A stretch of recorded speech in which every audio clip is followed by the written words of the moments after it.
Welcome to Ho Chi Minh City. Good morning everyone.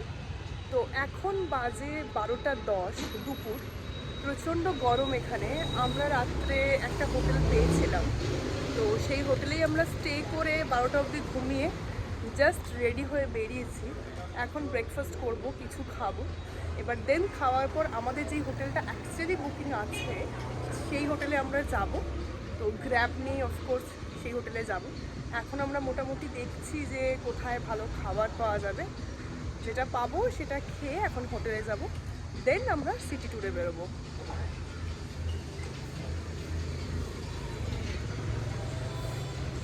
একটা suggestion আমি দিচ্ছি, তোমরা যখন এখানে আসবে তখন কিন্তু ইন্ডিয়া থেকে রুম বুক করে আসবে, নয়তো এখানে নিয়ে প্রবলেম হতে পারে। আমরাও ভেবেছিলাম যে এখানে ইনস্ট্যান্ট রুম বুক করব, বাট সেটা আমরা যদিও করিনি। আমরা রুম বুক করেছি 9 তারিখ থেকে। আজকে 2 থেকে আমাদের রুম বুকিং, বাট আগের দিন রাত্রিরে তোমরা দেখলেই আমাদের বেশ কিছুটা সময় ঘুরতে হলো, প্রবলেম হয়েছিল অনেক রুমটা পেতে। তাই আমি সাজেস্ট করব, তোমরা যদি এখানে কেউ আসো তাহলে অফকোর্স তোমরা আগে থেকে রুম বুক করে আসবে। বেশ কিছুক্ষণ হাঁটার পর দেখতে পেলাম 7-Eleven। বিভিন্ন রকমের খাবার, নানা রকমের ফল এখানে পাওয়া যায়। তাই ভাবছি আজকের ব্রেকফাস্টটা এখানেই করে নেব।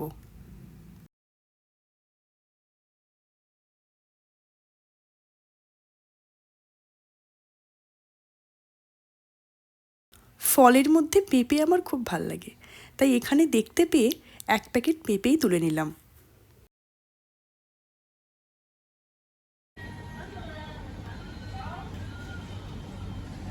You mean look at this one? Yes, yes. Very good. Now we don't have. We already have the. জোড়া কেক নেই বলছে।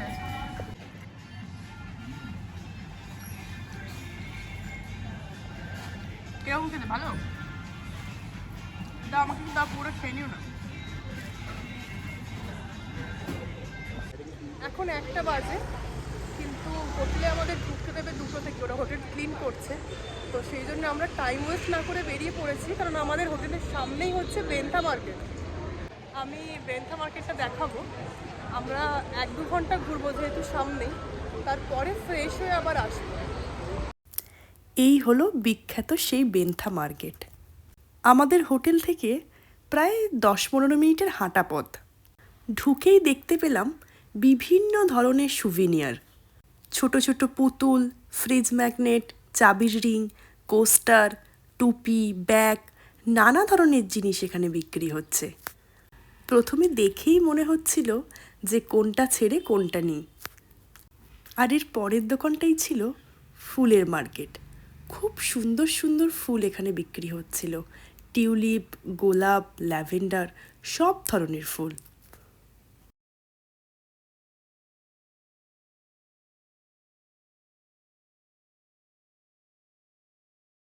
সামনের এই দোকানটা আবার ব্যাগের, ট্রলি ব্যাগ, ছোট ছোট ব্যাগ, বিভিন্ন ধরনের পকেট ব্যাগ, সব ধরনেরই ব্যাগই এখানে বিক্রি হচ্ছিল।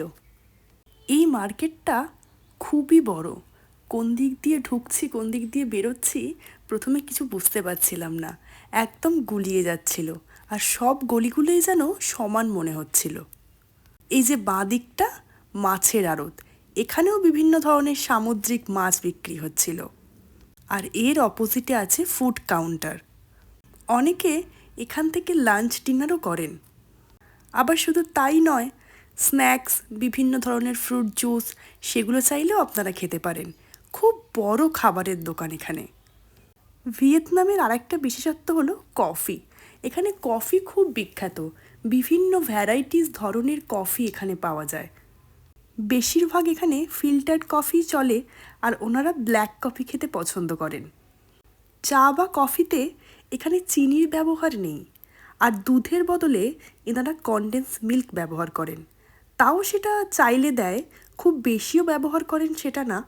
কফি এখানে ওই তেতোটাই ওনারা খান, যেটা আমরা একদমই পছন্দ করি না। কত সুন্দর সুন্দর লণ্ঠন দেখুন। আর এই যে ডান দিকে রঙিন রঙিন, এগুলো স্কার্ফ।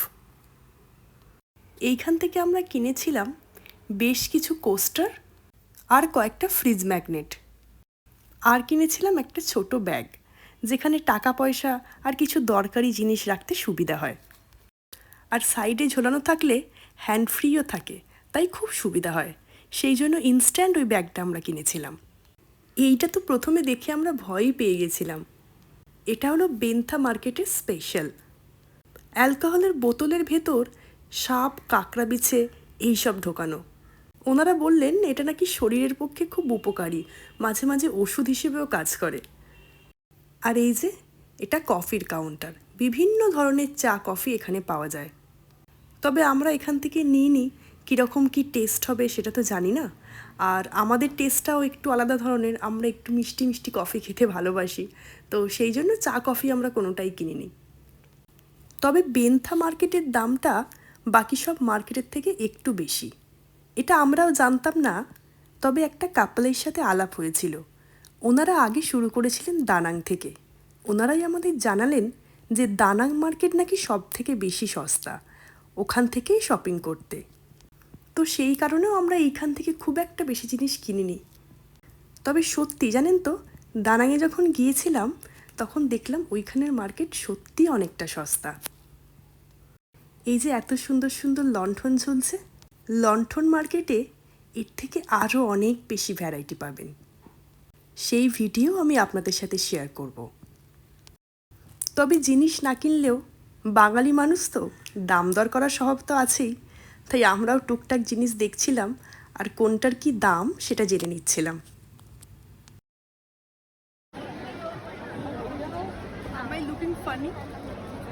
মানে এখানকার দেশের মতো লাগছে আর কি। পুরো মার্কেটটা ঘোরা শেষও হয়নি, তবে দেখলাম 2টো বেজে গেছে। কাল বিকাল থেকেই তো আমরা জার্নি করছি, তাই একটু টায়ার্ডও ছিলাম, তাই একটু ফ্রেশ না হলে আর চলছিল না। সেই জন্য রওনা দিলাম হোটেলের উদ্দেশ্যে। রুমটা এনারা ভালোই দিয়েছেন, আর ঢুকতেই ওয়াশরুমে দেখলাম একটা বাথটবও আছে। ব্যবস্থা এনাদের খুবই সুন্দর। ব্রাশ, টাওয়াল, স্লিপার্স সব এনারা দিয়েছেন। আর এই হলো আমাদের রুম। রুমের পাশে রয়েছে একটা সুন্দর জানালা, তবে জানালা থেকে বিশেষ কিছু দেখা যাচ্ছিল না, পুরোটাই ছিল গাছে ঢাকা। আর এই যে এখানে একটা ওয়ার্ড্রপ, আর এটা হচ্ছে মিরর। যদিও টিভি আমরা দেখব না, তাও দেখলাম এখানে একটা টিভিও আছে। ভারতবর্ষে যেরকম টাকা, এটা হলো ভিয়েতনামি ডং। আমাদের স্নান সব কিছু হয়ে গেছে কমপ্লিট হোটেলে। তো এখন আমরা যাচ্ছি অপেরা হাউস। এই যে লাল রঙের সুন্দর সুন্দর বাসগুলো যাচ্ছে, এগুলো সিটি ট্যুর করায়, আর এগুলো চড়েই আমরা আজকে সিটি ট্যুর করব। রাস্তায় যেতে যেতে হঠাৎই চোখে পড়ল এই সুন্দর দৃশ্যটি, তাই এটা ফ্রেমবন্দি করে রাখলাম।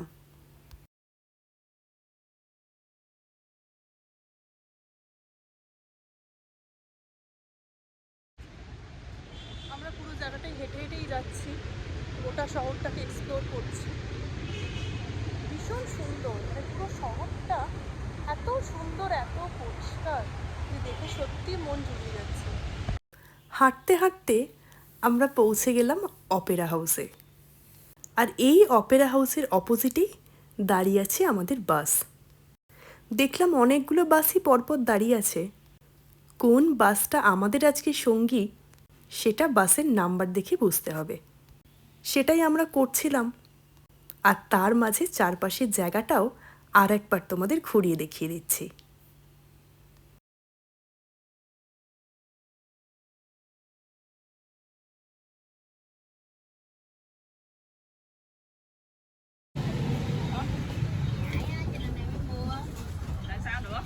Là tại vì Hải đó. Hải liên quan gì?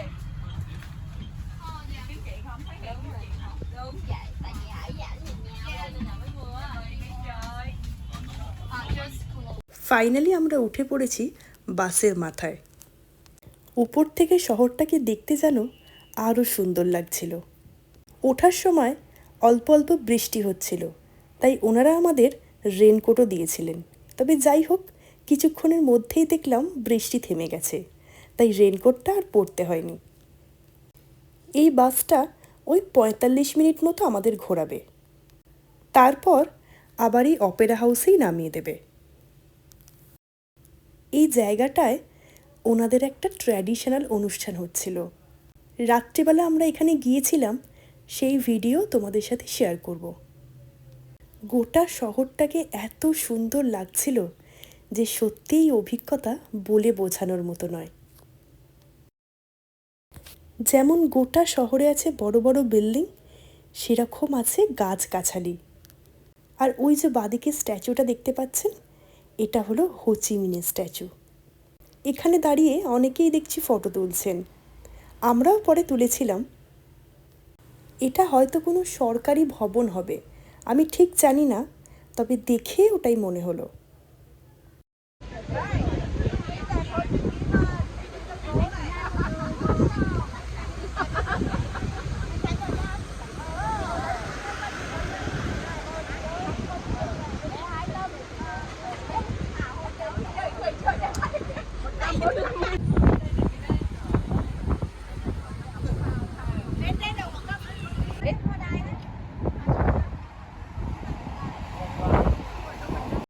ওই যে ডান দিকে ওখানে একটা লেক আছে, ওইখান থেকে বোট ছাড়ে। আর সামনে একটা সুন্দর পার্কও আছে, ওখান থেকে খুব সুন্দর ভিউ দেখা যায়। আর একটু অন্ধকার হলে সারা শহরটা আলোয় ঝলমল করবে। দিনের বেলার এক ধরনের সৌন্দর্য, আবার রাতের বেলা অন্য রকমের। তবে রাতের বেলা খুব একটা ভালো করে দেখা যায় না, তাই আমরা এই বিকালের সময়টাকেই বেছে নিয়েছিলাম সিটি ট্যুর করার জন্য। আমাদের সাথে ছিলেন বিভিন্ন দেশের মানুষ, আর ওনারা কিছু ট্র্যাডিশনাল গান করছিলেন, সেটাই আপনাদের শোনাবো।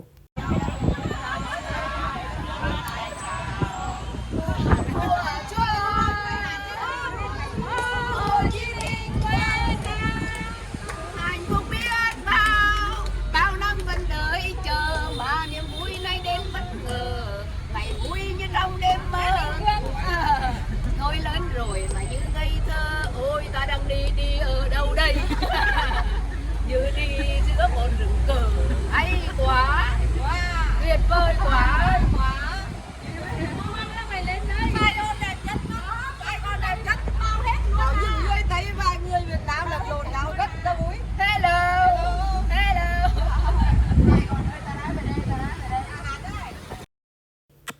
রাস্তার ধারে ধারে কি সুন্দর বেগানভেলিয়া গাছ দেখুন, সত্যি দেখে মনটা আনন্দে ভরে যায়। এই মুহূর্তটা হয়তো ধরে রাখতে পারবো না, তবে এই মুহূর্তটা থেকে যাবে আমার স্মৃতির পাতায় সারা জীবনের জন্য। আমাদের আজকের যাত্রা কিছুক্ষণের মধ্যেই শেষ হয়ে যাবে। ওনারা আমাদের নামিয়ে দেবেন অপেরা হাউসের সামনে। এরপরে আমরা কি করলাম, কোথায় গেলাম, সেটা আপনাদেরকে দেখাবো আমার পরবর্তী ব্লগে। আজকের মতো বিদায় নিচ্ছি, আর আমার ভিডিও কেমন লাগলো অবশ্যই জানাবেন।